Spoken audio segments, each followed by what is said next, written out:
বাবা তোমার আজকে কি পরীক্ষা? কি আজকে তোমার টেট পরীক্ষা? বলো ইংলিশ। বাবা বলো ইংলিশ পরীক্ষা। এই প্রথম জীবনের শুরু হলো পরীক্ষা দেওয়া। অংশের আজকে পরীক্ষা। আজকে কি পরীক্ষা বাবা তোমার?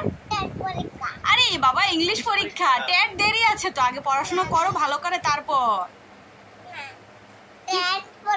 একটা বার বল যে না না ইংলিশ পরীক্ষা। আচ্ছা গুড মর্নিং বলো না বাবা। প্রকৃতি একটা মাত্র জিনিস আছে যার সৌন্দর্যের সঙ্গে কোনো কিছুরই তুলনা করা যায় না, তাই তো আমি ঠিক বললাম তো বন্ধুরা? তোমরা কিন্তু অবশ্যই আমাকে কমেন্টের মাধ্যমে জানিও। আর হলো প্রকৃতির সৌন্দর্য যেমন কারোর সৌন্দর্যের সাথে মিল নেই, সেরকম হচ্ছে একটা শিশুর মুখের হাসি। তার সৌন্দর্যটাও কিন্তু পাওয়ার জন্য অনেক অনেক অনেক কষ্ট করতে হয় আমাদের, তারপরেই কিন্তু তাদের মুখে এরকম একটা হাসি আসে। তো কেমন আছো বন্ধুরা? আশা করছি সবাই ভালো আছো। তো চলো আজকের ভিডিওটা স্টার্ট করি। এর আগে তো তোমরা শুনতেই পেয়েছো যে আমার অনস আজকে কী বলছে, যে ওর আজকে পরীক্ষা, আজকে থেকেই জীবনের সংগ্রামটা শুরু হয়ে গেল। জানি না কয় বছর এটা চলতেই থাকবে।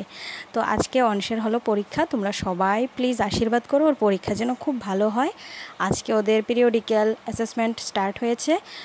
তো আজকে হলো ইংলিশ পরীক্ষা। আর আমার বাবাও যতবারই বলছি, ও বলছে ওর নাকি টেট পরীক্ষা। যাই হোক, আমি যখন পড়েছি না, ও তো দেখেছে যে আমি টেট পরীক্ষা দিয়েছি, সেই জন্য আমার ছেলেও কিন্তু এখন এটা মুখস্থ হয়ে গেছে। তো চলো ওকে রেডি করিয়ে দিয়েছি, এখন বেরিয়ে যাবার পালা। তো কথা হচ্ছে তোমাদের সঙ্গে। তোমরা তো জেনেই গেলে যে আজকে অংশের পরীক্ষা।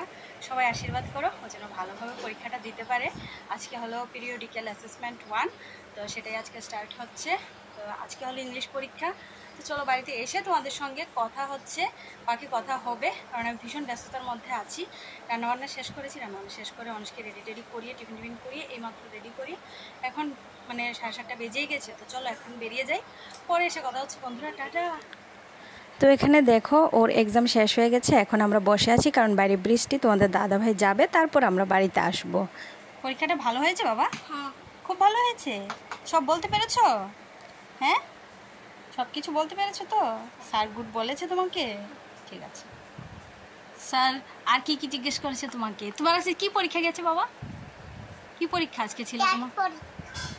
স্যার জিজ্ঞেস করেছে তখনও তো এই কথাটাই বলেছি। স্যার কিন্তু আমাকে সব বলে দিয়েছে বাবা। এখন তুমি কি করছো বাবা? ভাত খাচ্ছো? পরীক্ষা দিয়ে এসে এখন খাচ্ছে ভাত। চলো আজকে ভাতটা খাইয়ে নি, তারপর হাত দিয়ে তুমি ভাত খাচ্ছ? তোমাকে মা খাইয়ে দিচ্ছি। আচ্ছা ঠিক আছে তুমি খাও। এখন টিভি দেখছে আর ভাত খাচ্ছে। ওই যে দেখো টিভি দেখতে দেখতে এখন ভাত খাচ্ছে। তারপর একটু খেলাধুলা করবে, তারপর আবার পড়তে বসতে হবে, কারণ পরশুদিন আবার পড়বে। যেহেতু পরীক্ষা ছিল তাই ওকে আমি আজকে জানো তো স্কুলে টিফিন দিইনি। আর এটাই ওর বায়না হয়েছে, এখন বিকেলবেলা স্কুলে আমাকে কেন টিফিন দাওনি, তাহলে আমি বাবার সঙ্গে ঘুরতে যাব। এই যে দেখো ঘুরে চলেও এসেছে বাড়িতে। এখন এই ঠিক সন্ধ্যার 8টা। আবার দেখো হাতে করে নিয়ে এসেছে কেক। আজকে নাকি ও সন্ধ্যাবেলায় কেক খাবে, যেটা আমার একদমই পছন্দ না। ওর বাবাও পছন্দ করে না, কিন্তু না আজকে ওর মানে কি বলবো, ছেলের বায়নাটা শুনতেই হয়েছে। তো চলো মাঝে মাঝে একটু খাওয়াই যায়। তো আজকে একটু খেয়ে নিক। আমার বেশি একটা ভালো লাগে না যদিও। তুমি তোমার বাবার সঙ্গে কোথায় গিয়েছিলে? ওখানে গিয়েছিলে? কাপকেক কিনতে গিয়েছিলে? ঠিক আছে চলো। তারপর কাপকেকটা খেয়ে তারপর কিন্তু আবার পড়তে বসবো আমরা, ঠিক আছে? হ্যাঁ ঠিক আছে। তো দেখো এখন বসে গেছে পড়াশোনা করতে। এখন সন্ধ্যাবেলায় একটু পড়াবো, কারণ হলো নেক্সট ডেতে ওর জিকে এক্সাম আছে। তো সেই জন্যই ওকে একটা কথা আছে জানো তো, যার যার হাতে সে 3.5 হাত। ও হোক না সে নার্সারিতে পড়ে, কিন্তু ওর কাছে তো ওর পড়াগুলি বিশাল ব্যাপার।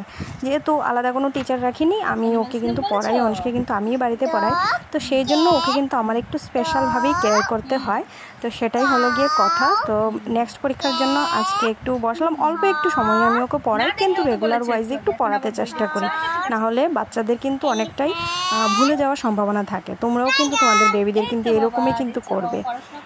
পড়াবে যখন সকাল বিকাল, সে টাইমগুলি মেনটেন করেই কিন্তু পড়াবে। তো চলো আজকের মতো টাটা, সবাই ভালো থাকো, সুস্থ থাকো, বাই।